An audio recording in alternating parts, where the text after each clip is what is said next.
유튜브 구독 좀 해주세요. 자, 정기수에 대해서도 영상을 보셨습니다. 지금 영상을 보시면 아시겠지만 정기수가 워낙 낭독을 리얼하게 해가지고 죽임을 당할 정도로 정말 웬만한 사람들이 많이 모이는 시장에는 이 정기수가 정말 인기였다라는 거. 그래서 이런 이야기꾼 정기수에 대해서 얘기를 나눠봤는데요. 그러면은 이 정기수에 대해서도 몇 개 좀 필기를 해볼게요. 자, 아까 얘기한 이 18세기에서 19세기는 정말 문학의 우리나라 조선시대 문학의 르네상스라고 할 수 있는 시기였습니다. 문학의 르네상스. 그래서 정말 각종 뭐 소설들이 판을 치고 많은 소설들이 나오고 있었어요. 이런 소설의 독자층이 전보다 양반에서 평민으로 확대됐고, 여성들도 소설들을 되게 좋아했고, 다양한 책들이 생산되고 있는 상황이었습니다. 그래서 이때 인기 있던 사람들이 바로 전기수인데요. 어떻게 보면 최초 예능인이라고 할 수 있죠. 막 책을 읽어주면서 연기도 하고 막 노래도 중간에 하고 막 사람들 막 분위기를 고조시켜가면서 책을 읽어주는 그런 최초의 예능인이라고 할 수 있을까? 하여튼 그런 전기수가 등장을 하는데 이야기꾼이라고 하면 돼요. 이야기꾼. 전기수가 등장하게 됩니다. 그래서 오늘 여러분들이 오셔서 전기수와 책회에 대해서 명칭을 되게 생소했는데 새로운 명칭 2개 알고 가네? 그래도 저는 되게 만족을 할 것 같아요. 전기수. 전기수는 종류가 이제 3종류라고 할 수 있는데, 이야기꾼의 종류, 강담사, 강독사, 그리고 노래도 부르는 강창사. 이렇게 나누는데요. 강담사라는 경우에는 그냥 정말 일반적인 이야기꾼이에요. 이 이야기꾼은 책을 읽으면서 하는 것이 아니라 본인이 외우고 있는 이야기꾼이에요. 우리 어렸을 때 할머니가 막 재워줄 때, 혹은 엄마가 재워줄 때 옛날 옛적에 엄마 옛날 얘기해줘. 그럼 옛날 옛적에 뭐 어떻게 했고 콩쥐팥쥐가 어떻게 했는데 뭐 그런 얘기들 있잖아요. 난 옛날에 엄마가 해준 재밌는 전래동화 얘기 중에 그 얘기가 제일 재밌었는데, 방구 낀 며느리. 원래 초딩 때나 어렸을 때는 똥, 방구, 더러운 거 이런 거, 혹은 나중에 야한 거, 야하거나 더러운 거, 똥구멍 뭐 이런 거에 원래 자극적인 거에 빵 터지는데, 며느리가 방구를 참다가 시아버지가 이제 그만 끼렴, 너 그러다 죽겠다 했더니 방구를 꼈더니 집이 날아가고 막 이런 얘기를 엄마가 해줬는데 막 까르르 까르르 웃으면서 들었던 기억이 나요. 그런 전래동화가 있어, 진짜로. 그런 전래동화라는 건 전래된다, 입과 입으로 구전된다고 하잖아요. 그렇게 말로 이야기를 푸는, 말로 썰을 푸는 이야기꾼, 그게 강담사입니다. 강독사는 읽을 독자가 들어가잖아요. 그래서 이거는 책을 가지고, 제가 오늘 말하는 이 전기수가 여기에 해당되겠죠. 소설을 청중에게 낭독해주는 그런 강독사가 전기수라고 할 수 있겠죠. 그리고 강창사 같은 경우에는 노래도 부릅니다. 그래서 되게 좀 직업적, 프로페셔널해요. 그래서 전문적이고 직업적인 노래도 부르는 판소리 강대. 판소리와 그 판소리를 하려면 항상 세트로 딱 북치는 사람까지 데리고 다니면서 제대로 노래까지 불러가면서 판소리까지 해가면서 이렇게 이런 소설 내용도 얘기해주는. 왜냐면 이 한글 소설과 판소리는 관련이 깊어요. 한글 소설이 이렇게 뭐 심청전이 있었기 때문에 심청가가 있는 것이고, 뭐 이런 흥부전이 있었기 때문에 흥부가가 있거든요. 한글 소설을 노래와 함께 풀어주는 게 결국 판소리가 되는 거니까 관련이 깊죠. 그래서 그런 게 강창사가 이제 이런 판소리꾼이라고 할 수 있겠죠. 그래서 제가 말하는 이 전기수는 강독사라고 얘기할 수 있습니다. 전기수는 강독사. 그리고 이 강독사들은 뭐 나머지는 쓰지 않을게요. 실제로 부잣집에 출장도 갑니다. 출장을 가가지고 부잣집에 사랑방에 막 사람들 모여가지고, 이렇게 부잣집에 그냥 마님이 사람들 모아가지고 이제 이야기꾼이 오면 얘기를 하기도 하고, 특히 여자들이 많이 여자들이 나갈 수가 없으니까 출장을 많이 불렀어요. 여성들 앞에서만 낭독하는 전기수도 있었고, 그리고 글을 못 읽는 농촌에서 특히 인기가 많았다고 합니다. 이 전기수는 농촌에 가가지고 막 언제 오냐, 전기수 언제 오냐 이런 식으로 사람들이 기다리고, 하나의 공연이라고 할 수 있겠죠.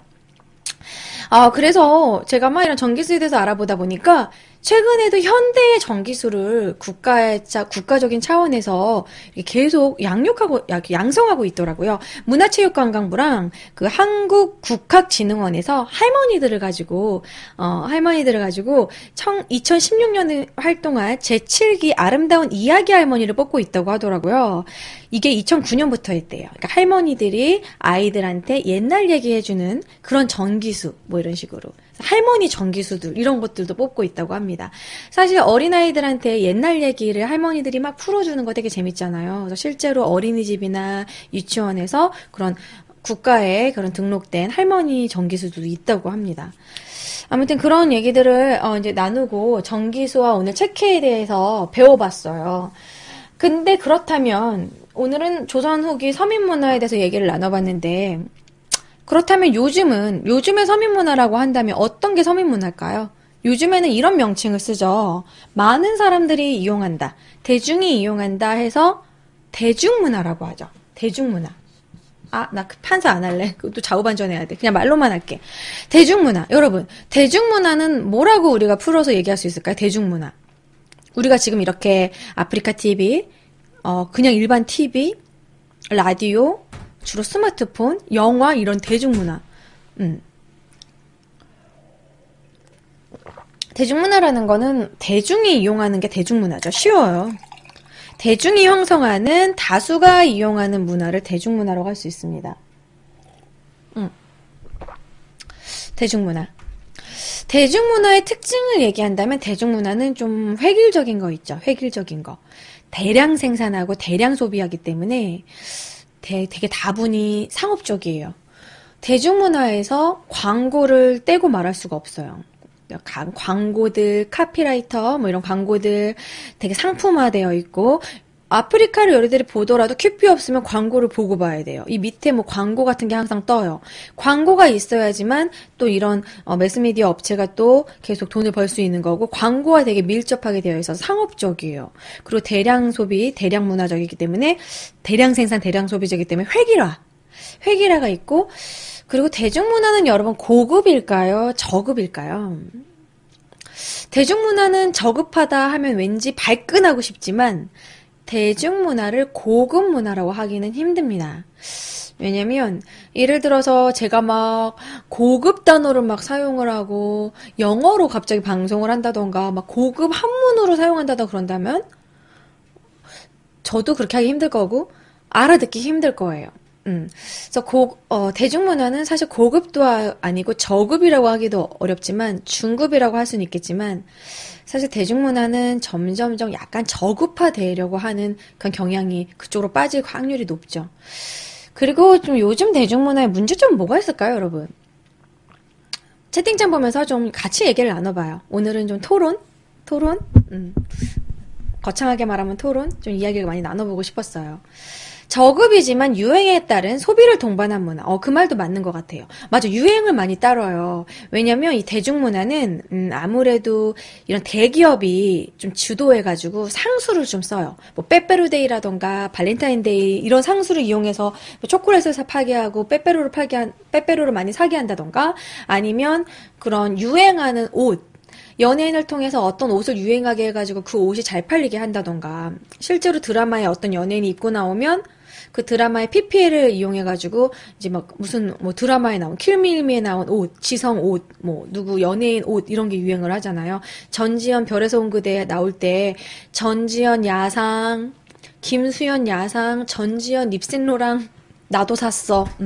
전지현 틴트 뭐 요런 거 나도 모르게 사게 돼. 이걸 바른다고 내가 전지현이 되진 않지만 왠지 사고 싶어.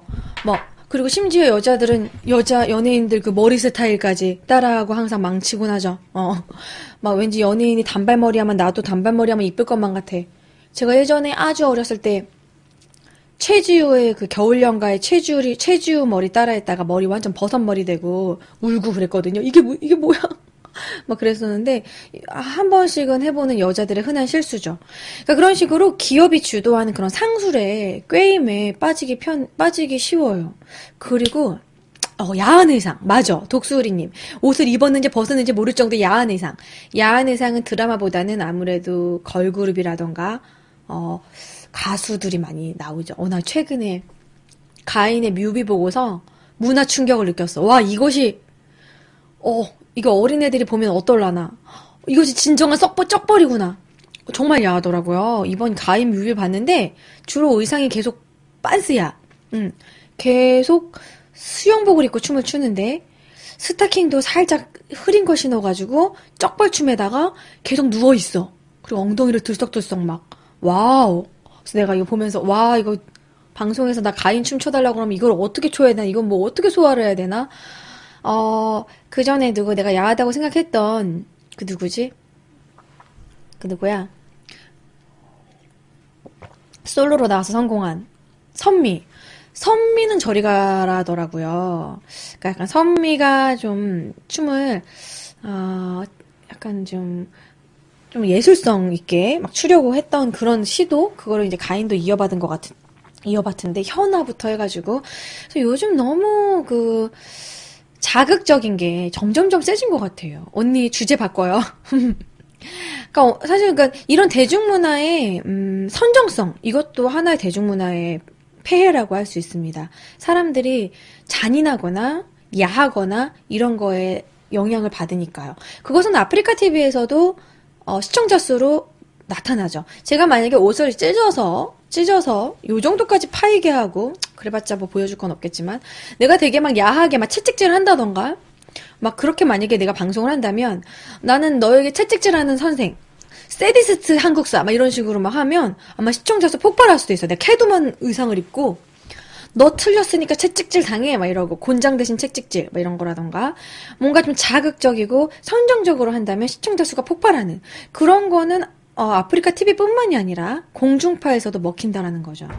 공중파에서도 이게 걸그룹들이 좀 야한 의상, 오해가 가능한 의상 그런 걸 입는다면 사람들이 몰린다는 거지. 그래서 대중문화는 선정적으로 갈 수밖에 없어요. 사람들이 좋아하기 때문에 그런 식으로 뜨기 위해서. 뭐 가인 얘기로 다시 돌아온다면 전도 개인적으로 전 가인을 되게 좋아하는데 지금까지 너무 피어나부터 해가지고 벅유 그 노래부터 해가지고 계속 뮤비가 너무 야한 거예요. 그래서 한 번 정도는 좀 청순하면서도 가인 노래도 잘하니까 실력 위주로 한번 갔어도 좋았을 텐데 너무 계속 선정적 섹시 아이콘으로 가려고 하지 않나. 한국의 레이디 가가 뭐 한국의 마돈나가 되고 싶은 건가?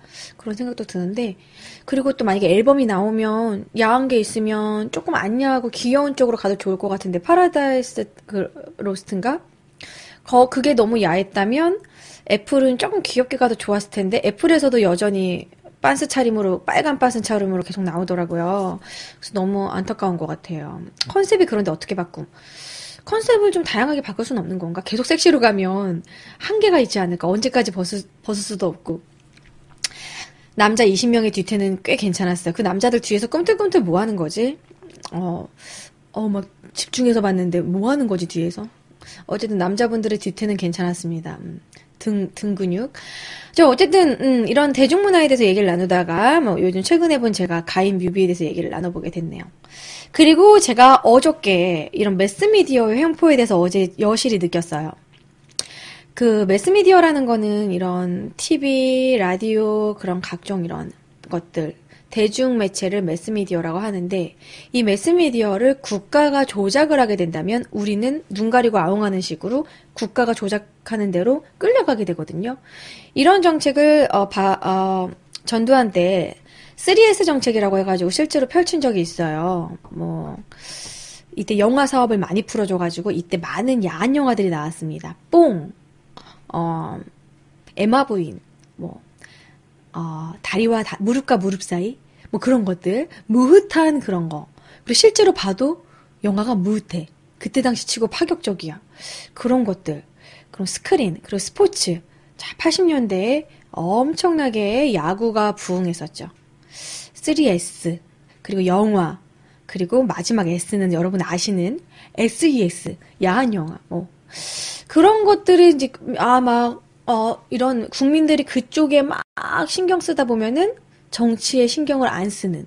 그래서 과연 이번에도 수지와 이민호의 그런 런던 데이트, 뭐 호텔에서 1박 2일, 2박 3일인가? 샹글리아 호텔, 뭐 런던 데이트. 그거를 디스패치가 깐 게 과연 정말 그거 묻히려고 한 건지 그런 음모설이 막 나오고 있잖아요. 모락모락. 이명박 얼마랬지? 2,800억? 2,800억 융자에 대한 출처, 과연 그것에 대한 것인지. 근데 그런 얘기를 하면서, 마침 제가 이번에 이제 대중문화에 대해서 얘기를 나누려고 해서 그런 것도 채팅창에서 얘기를 나눠보려고 했어요. 대중문화, 이 매스미디어를 국가가 만약에 주도를 할 경우, 우리가 이제 정말 제대로 된 정보를 얻지 못하고 끌려갈 수 있지 않을까. 자, 채팅창에서는 우리가 관심을 안 줘서 그렇지 그런 사건은 매일 일어난다고. 어떤 사건? 뭐 정치적인 사건? 예. 아무튼 저는 이념을 주입하는 것보다 매스미디어를 국가가 조작하는 거는 좋지 않다. 근데 정말 공공연히 조작하는 게 있지 않을까 뭐 그런 생각을 하게 됐어요. 그리고 정말 디스패치는 어디서 만든 기관일까? 왜냐면 디스패치가 이렇게 또 오픈하는 게 근데 나는 좀 너무 좀 티난 것 같아 이번에는. 왜냐면 이민호랑 수지만 하고 박하선부터 해가지고 막 갑자기 막 오픈해. 그래도 계속 실검이 1위가 올라가니까 막판에는 김태희랑 비까지 막 풀더라고요. 그래서 그게 진짜 어느 정도 조작이 있는 건가 싶기도 하고. 어쨌든 새벽에는 1위로 올라오긴 하더라고요. 어쨌든 이명박 대통령의 그런 비리, 탈세 비리와 관련된 그런 내용, 2,800억 그게 사실인지 진짜인지는 계속 밝혀줬으면 좋겠습니다. 그게 정말 사실이라면 내가 지금까지 낸 세금이 쓸데없이 이상한 데로 가는 것 같은 그런 분노. 정말 우리가 세금을 내는 것이 국가에서 어떻게 쓰는지는 우리가 정말 제대로 눈 크게 뜨고 살펴봐야 되는 내용이거든요. 자, 아무튼 그런 매스미디어와 관련된 내용에서 제가 사회적인 용어 그것도 얘기를 나눠보려고 해요. 빅브라더와 관련된 내용. 뭐 매스미디어의 횡포에 관련해서 이런 국가의 그런 국가의 감시 체제. 전에 기사에서 이제 카톡에 대한 것도 국가가 감시하는 그런 거에 대해서 얘기가 많이 나왔었죠. 이런 SNS라던가 카카오톡이라던가 이런 것들을 국가가 이제 사찰하는 것에 대해서 빅브라더 미안, 내가 너무 내 스타일로 브라더라고 쓰자. 빅브라더 브라더 들어와 그 명칭이지. 빅브라더. 빅브라더라는 거는 1984년이라는 조지 오웰의 소설에서 처음 등장을 했어요. 1Q84가 아마 여기서 아마 그냥 나온 걸 거예요. 일본의 1Q84라는 그런 소설도 있는데 1984년이라는 소설에서 국가의 이런 숨막히는 감시체제, 거기서 이제 빅브라더라는 명칭으로 정보 독점을 통한 새로운 사회 지배 권력, 뭔가 사회 체제, 감시하는 체제 이런 거를 이제 빅브라더라고 하겠는데 브라더라고 썼죠. 여러분들 요즘은 어떠세요? 요즘은 국가로부터 우리가 막 감시당하거나 그런 것들 생각 안 해보셨어요? 우리나라에 CCTV가 그렇게 많다고 그러죠. 우리가 현대인이 밖에 나가가지고 CCTV에 적어도 30회는 찍힌대요. 내가 요 앞에 슈퍼만 왔다 갔다 해도 되게 CCTV에 많이 찍힌대. 뭐 일단 편의점에서 찍히고 아파트 그런 데서 찍히고 아파트 엘리베이터에서 찍히고 입구에서 찍히고 엄청나게 우리가 모르는 CCTV가 많다고 합니다. 그래서 서로 감시당하는 이런 사회. 이런 것은 뭐 시놉티콘이라고도 하거든요. 끊임없이 감시당하는 사회에 살고 있다. 그래서 오늘은 대중문화를 얘기하면서 오늘 역사 스캔들인데 서민문화, 조선시대 서민문화 얘기하면서 이런 대중문화도 얘기를 하고 빅브라더에서도 좀 얘기를 나눠보려고 했거든요. 치안 유지에 좋기도 하죠. 그러니까 장단점이 있는 것 같아요. 치안 유지에는 또 좋으면서 또 사생활 침해도 될 수 있다라는 거. 내가 원치 않은데 찍히니까. 저번에 CCTV뿐만 아니라 제가 그걸 뭐라 그러지? 구글 로드뷰에 막 찍히는 사람들 있잖아요. 구글 로드뷰에 외국에서는 에나타가 찍히는 경우도 있고 몰래 뽀뽀하다가 구글 로드뷰에 찍히기도 하고, 막 별의별 거 다 하다가 구글 로드뷰에, 우리 엄마 같은 경우에는 세차하다가 구글 로드뷰에 찍힌 적도 있거든요. 그 구글 로드뷰에 관련한 그런 것들도 역시 어떻게 보면 또 사생활 침해라고 할 수 있겠죠. 우리나라만큼 치안 잘 된 곳이 어디 있음. 또 그런 식으로 또 얘기한다면 치안이 잘 된 만큼 또 그 잘 된 치안만큼 과연 그렇다고 해서 또 범인은 잘 잡나?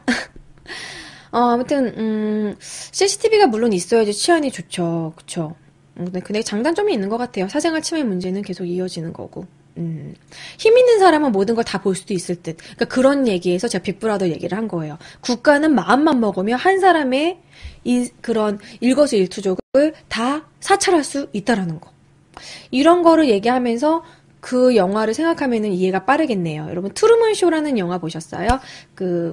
짐 캐리가 나오는, 짐 캐리 맞나? 짐 캐리가 아닌가? 나 헷갈린다. 톰 행크스인가 짐 캐리인가? 아무튼 트루먼 쇼라는 영화가 있는데 그 사람의 태어나서부터 지금까지 모든 인생이 하나의 쇼가 돼버린 거예요.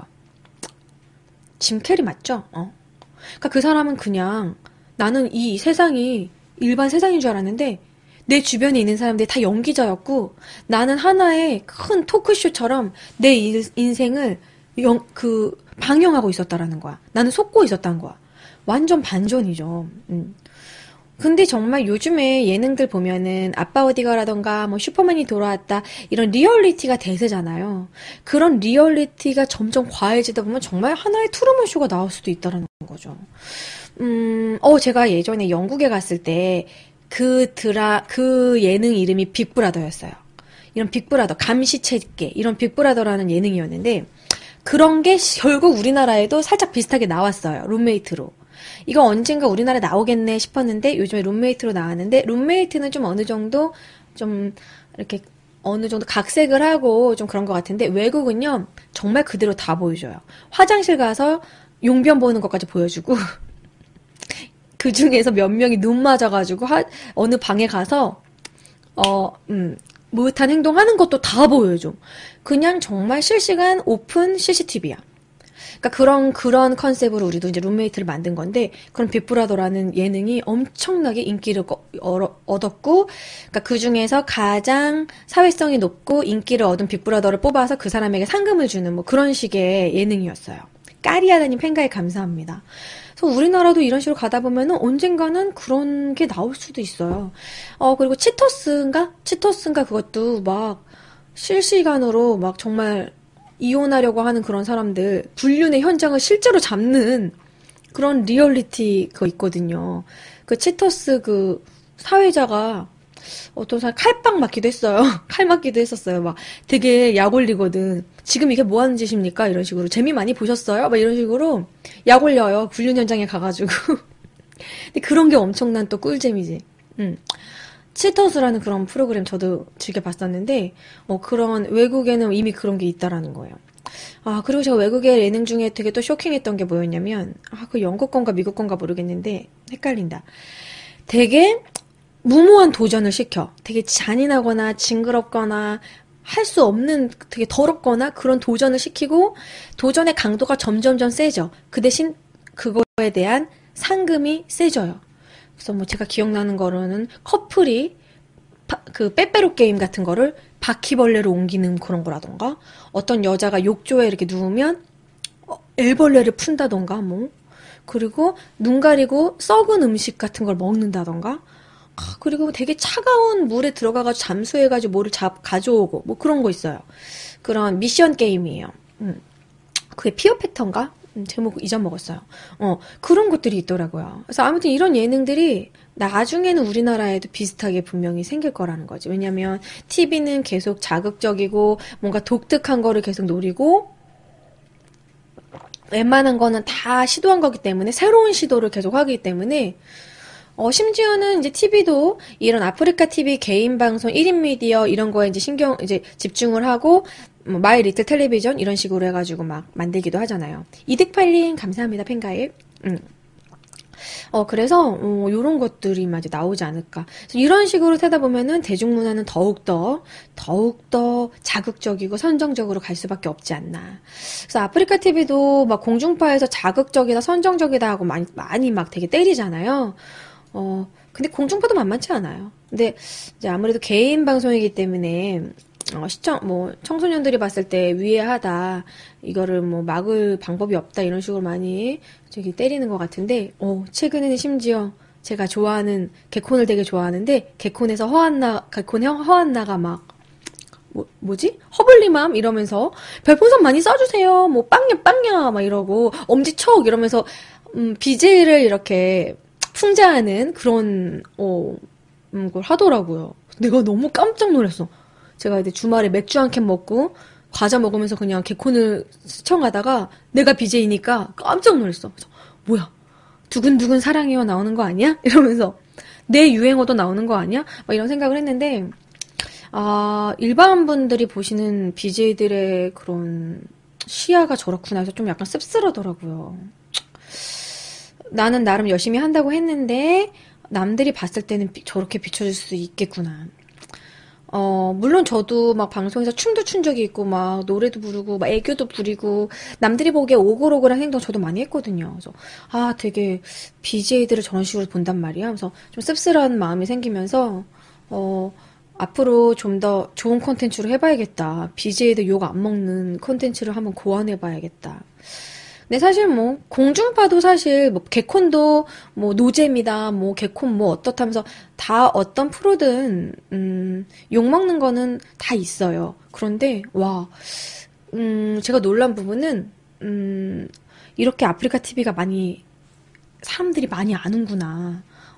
되게 대중화됐구나. 그러니까 저는 아프리카 TV는 대중문화라고 생각하지 않고 정말 일부 몇 명이 게임하시는 분들이라던가 이게 아프리카 TV를 아는 소수였거든요. 사실 내가 처음 시작할 때는 2008년엔 그랬었어요. 근데 지금은 정말 많이 대중화됐구나 이런 생각을 하게 됐습니다. 그래서 저도 방송에서 단어 선택에도 좀 적절하게 단어 선택에도 좀 조심해야 될 것 같고 옛날 같지 않구나 싶다는 생각이 들었습니다. 자, 아무튼 대중문화 얘기를 하게 됐는데 또 나 혼자만 너무 얘기한 것 같네요. 여러분들과 이런 대중문화에 대해서 이렇게 좀 토론을 좀 해보려고 했는데 사실 오늘 영상을 하나 더 보려고 그랬었거든요. 그 세 권의 책이라는 위간 이용계 선생에 대해서 얘기를 나눠보려고 했는데 시간상 그거는 다음 시간에 해야 될 것 같아요. 다음 시간에 그냥 미루도록 하고 그러면서 제가 그때 닭도리탕 논란에 대해서 얘기를 좀 나눠보려고 그랬거든요. 우리나라의 그 어원, 그 닭도리탕 문제, 닭볶음탕이냐 닭도리탕이냐 그 얘기도 하려고 그랬는데 벌써 11시가 다 돼가. 그래서 큐피 퀴즈도 해야 되니까 그거 다음 시간에 할게요. 오늘 좀 준비한 게 많은데 그거는 다음 시간에 미루고 다음 시간에 제가 방구대 암각화 얘기 나누려고 했거든요.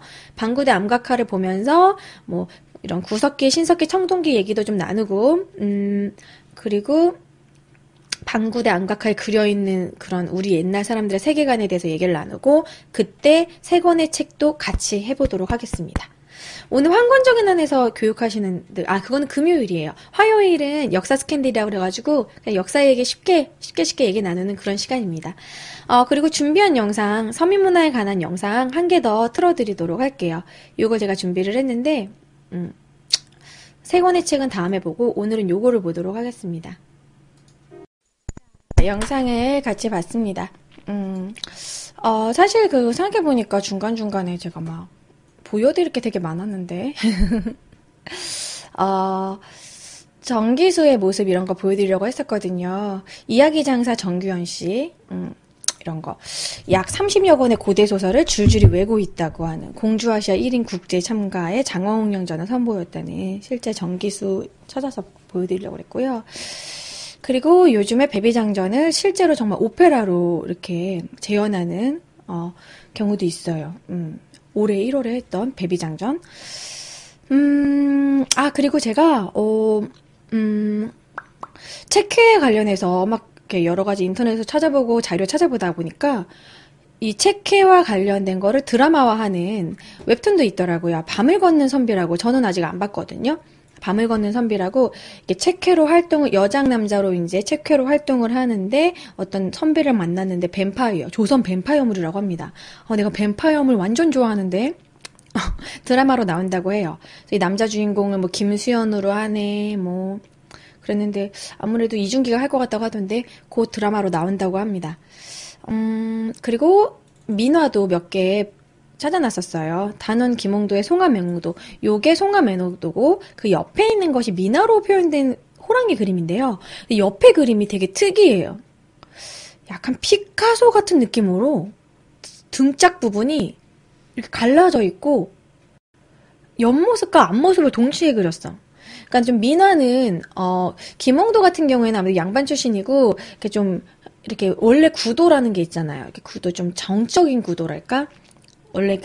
원래 호랑이 형상 그대로 섬세하게 그렸다면 민화는 좀 자유분방했다라는 거. 그리는 사람의 그런 느낌에 따라 이게 좀 자유분방하게 그리고 좀 귀엽게 그리기도 하고 해학적으로 그렸다라는 거.